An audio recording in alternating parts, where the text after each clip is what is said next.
નમસ્કાર, હું છું પ્રિયા અને તમે જોઈ રહ્યા છો જનતા કી જાણકારી ન્યૂઝ। નજર કરીએ આજના સમાચાર ઉપર। દામનગર સાહિત્ય જગતની શાન શ્રી મણિભાઈ સાર્વજનિક પુસ્તકાલયની મુલાકાતે બીએપીએસ સંસ્થાન નડિયાદથી વરિષ્ઠ સંતો શ્રી રંગસ્વામી તેમજ અમૃત વત્સલદાસજી પધાર્યા। દામનગર સૈકા જૂની સાહિત્ય સંસ્થાન શ્રી મણિભાઈ સાર્વજનિક પુસ્તકાલયમાં પધારેલ સંતોનું સમગ્ર ટ્રસ્ટી મંડળ દ્વારા ઉષ્માભર્યું સ્વાગત સત્કાર। સંસ્થાના દરેક વિભાગો વિશેષતાઓ જાણી ખૂબ પ્રભાવિત થતા વરિષ્ઠ સંતો શ્રી રંગસ્વામી એવં અમૃત વત્સલદાસજી કલાકો સુધી પુસ્તકાલય નિહાળ્યું।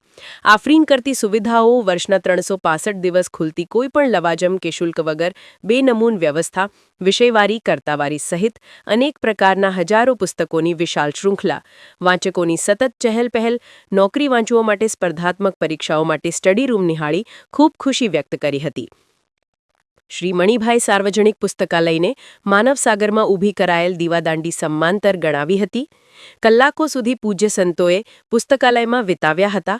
ખૂબ સંતોષ વ્યક્ત કરતા જણાવ્યું હતું કે હજારો મહાપુરુષોના વિચારોનો સંગ્રહ એટલે જોઈતું વરદાન આપવા સમર્થ સંસ્થાન પ્રત્યે ખૂબ આભાર વ્યક્ત કર્યો। રિપોર્ટ નટવરલાલ ભાટિયા।